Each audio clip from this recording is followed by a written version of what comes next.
भारतात जे छोटे आणि मध्यम उद्योग आहेत म्हणजे MSMEs, त्यांच्यासाठी फायनान्स मॅनेज करणं हे खूप मोठं चॅलेंज असतं.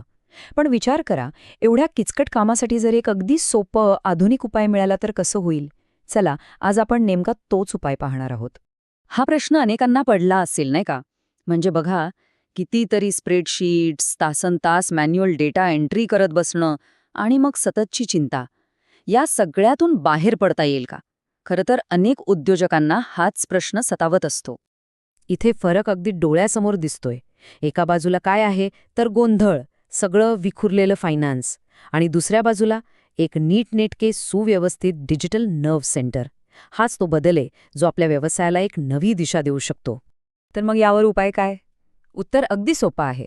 एक डिजिटल नर्व्ह सेंटर तयार करणं. आणि लक्षात घ्या, हे फक्त एखादं सॉफ्टवेअर नाहीये, तर फायनान्स मॅनेज करण्याची ही एक पूर्णपणे नवीन आणि खूप प्रभावी पद्धत आहे. पण हे डिजिटल फायनान्स नर्व्ह सेंटर म्हणजे नेमकं काय, असा प्रश्न पडला असेल. सोप्या भाषेत सांगायचं झालं तर ही एक अशी सिंगल जागा आहे, एक क्लाउड आधारित प्लॅटफॉर्म, जिथे आपलं accounting, GST compliance, billing, reporting सगळं काही एकाच ठिकाणी येतं. आणि सगळ्यात महत्त्वाचं म्हणजे हे सगळं कुठूनही आणि कधीही रिअल टाईममध्ये बघता येतं. बरं, पण हे सगळं काम करतं कसं? तर हे उभं आहे 4 मजबूत स्तंभांवर. आणि हेच ते 4 स्तंभ आहेत जे व्यवसायाला फायनान्सवर पूर्ण कंट्रोल देतात. आणि हे चारही स्तंभ आहेत ना, ते एकमेकांशी अगदी घट्ट जोडलेले आहेत.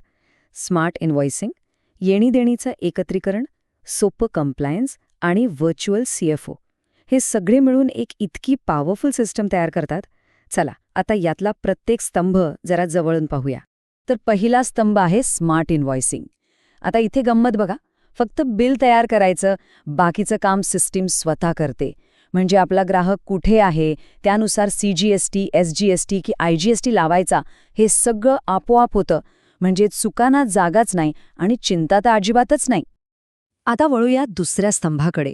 हा आहे येणी आणि देणी यांचं एकत्रित व्यवस्थापन. विचार करा, कोणाकडून किती पैसे यायचे आहेत आणि कोणाला किती द्यायचे आहेत, हे सगळं एकाच स्क्रीनवर दिसतंय.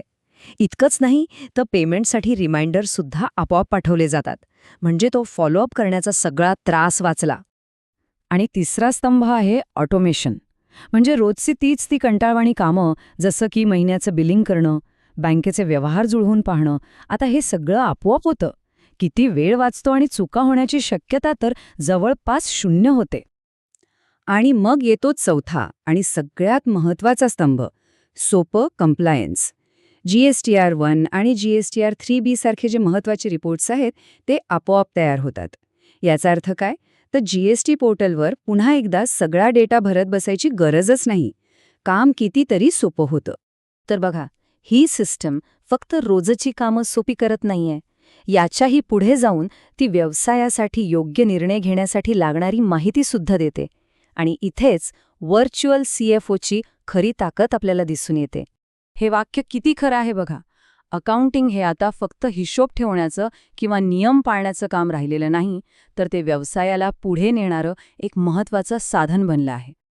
इथे होतं काय की आपल्या सगळा फायनान्शियल डेटा, म्हणजे बिलं, बँकेचे व्यवहार, खर्च, हे सगळं एकाच डॅशबोर्डवर एकत्र येतं. आणि मग हाच डेटा आपल्याला व्यवसायासाठी लागणारी अचूक माहिती, म्हणजे खरी इन्साइट्स देतो. या डॅशबोर्डमुळे काय होतं तर उद्योजकांच्या मनात जे नेहमी प्रश्न असतात त्यांची उत्तरे लगेच मिळतात. जसं की आपल्याला पेमेंट वेळेवर मिळतायत का, आपलं कोणतं प्रॉडक्ट सगळ्यात जास्त फायदेशीर आहे, पुढच्या 3 महिन्यांसाठी आपल्याकडे पुरेसे पैसे आहेत का. पूर्वी या सगळ्यासाठी तज्ज्ञांची वाट बघावी लागायची. आता ही माहिती अक्षरशः एका क्लिकवर मिळते.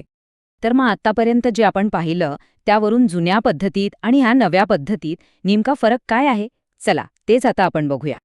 हा तक्ता बघा, फरक अगदी स्पष्ट दिसतोय. पारंपरिक पद्धतीत जिथे मॅन्युअल काम आणि चुकांचा धोका होता, तिथे आता सगळं ऑटोमॅटिक आणि अचूक आहे. जिथे डेटा विखुरलेला होता, तिथे आता सगळे एकाच ठिकाणी आहे. आणि जिथे महिन्याच्या शेवटी रिपोर्ट मिळायचे, तिथे आता रिअल टाईम माहिती मिळते.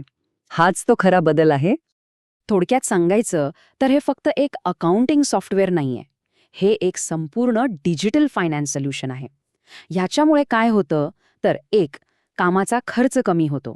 दुसरं, पैशांच्या बाबतीत पूर्ण पारदर्शकता येते. आणि तिसरं, व्यवसायाच्या वाढीला एक चांगली गती मिळते.